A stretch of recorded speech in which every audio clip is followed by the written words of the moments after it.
We are most alive, we have the most energy, we are most intimate with our best selves when we're progressing towards our mighty mission. I think what's happened on the planet right now is there's been a great seduction and a great brainwashing. When we are kids, we want to be astronauts. We want to do all our dreams. And we're full of curiosity, and we're loving, and we're passionate, and we're strong. We're not afraid to be ourselves. But as we leave the perfection of childhood, the hypnosis and the brainwashing begin. Be reasonable. So that's our nature, but our parents give us limitation based on their limited psychology. And don't sing too loudly, don't dream too big, don't be too passionate. As we've left who we truly are, we've contracted. And now it's all about staying safe in the world versus going out there and letting our brilliant, our primal genius shine. And a lot of people just have stuffed that pain of disappointment and their doubt really deep inside. And they just are addicted to distraction and escapes because they don't want to deal with their potential that they've denied. What's the most important key to success? I think it's hunger. It's not getting satisfied. A hunger that doesn't go, a hunger to learn, a hunger to grow, a hunger to serve, a hunger to give, a hunger to create breakthroughs. Most people are hungry till they make a certain amount of money and then they get comfortable. And there's nothing wrong with that, but it's not about the money. It's not about the business. It's about your growth. Because every one of us either grows or dies. People ask me all the time, what does it take to be happy? I say one word, progress. Progress equals happiness, because achieving a goal feels good for how long? A week, a month, 3 months, and then there needs to be something else. And the reason for something else is because you gotta grow. I want to find more. All I can. And in that sack of you have to dive in that to find more. Because if you're not willing to go in there and face yourself, not gonna find anything. You gotta live right here on surface, man, right here on surface. So if there is an ending to this world and there is somewhere to go and there's a judgment, you're gonna get there and you might see a chart. And that chart may tell you who you should have been. And now you get the rest of your life to think about that. Now I could live a much better life if I just would have just suffered a little bit more. Success is not gonna show up at your front door and knock on it and say, here I am. It's not coming to look for you. In fact, success is not thinking about you. Success is already doing its job. You got to be willing to do your job. Each and every day that you are breathing in this world, each and every day that you are doing something in this world, you should be focusing on getting better, not worse. You should be understanding that, hey, I can't be this same person on a day in, day out type of way. I got to keep focusing and going further and going harder and going stronger and pushing myself till there's nothing else left to push forward. So now's the time for you to hit the gym of your life and start exercising your self-discipline muscle. No more talk, no more excuses. From this moment forward, it's all about massive execution. Will there be days that you don't feel like it? Yes. Will there be days that you want to stop? Yes. Will there be days that you want to give up? Yes. Will there be days that you want to quit? Yes. Listen to me. Quitting is never an option. We've all bought into a lie.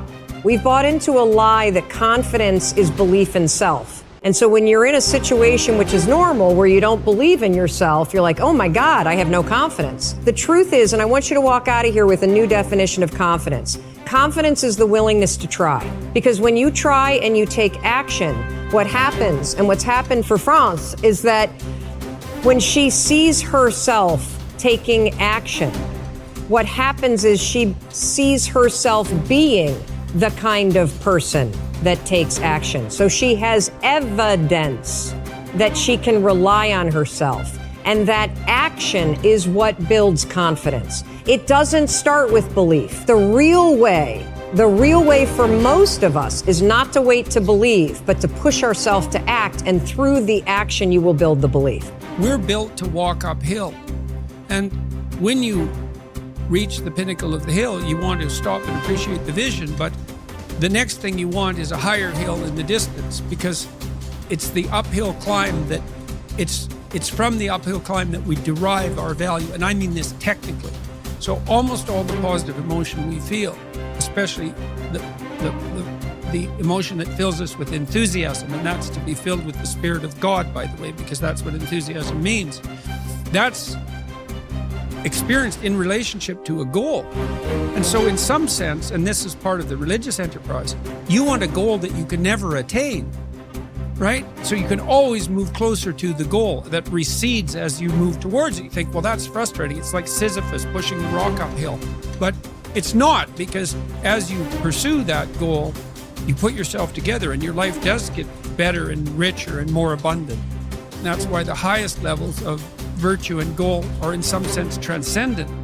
You want them to be above everything you're doing so you can continually move towards something that's more sublime and better. That's what you are. You're here to live, not to sleep. I didn't study, I didn't study a book. I literally put myself in a fire repeatedly like a sword. You put a sword in the fire repeatedly and repeatedly. If you keep on doing that, you're going to get a nice sword. And then you keep on beating it. You got to beat the shit out of it. And that's what I am. Yeah. I became that. I said, okay, we can't quit. We got to figure out why you are this. Why are you this, man? What is wrong with you? What's going on here? So I kept on putting the sword back in the daggone fire, and I just beat it harder. And I beat it harder. Before I knew it, I started realizing, all right, man, the brain is starting to get hard. The brain is starting to get hard. I'm no longer a theorist. I'm now a practitioner. I put it in hell. I dissected it while it's in hell, because you can't dissect anything in a normal environment.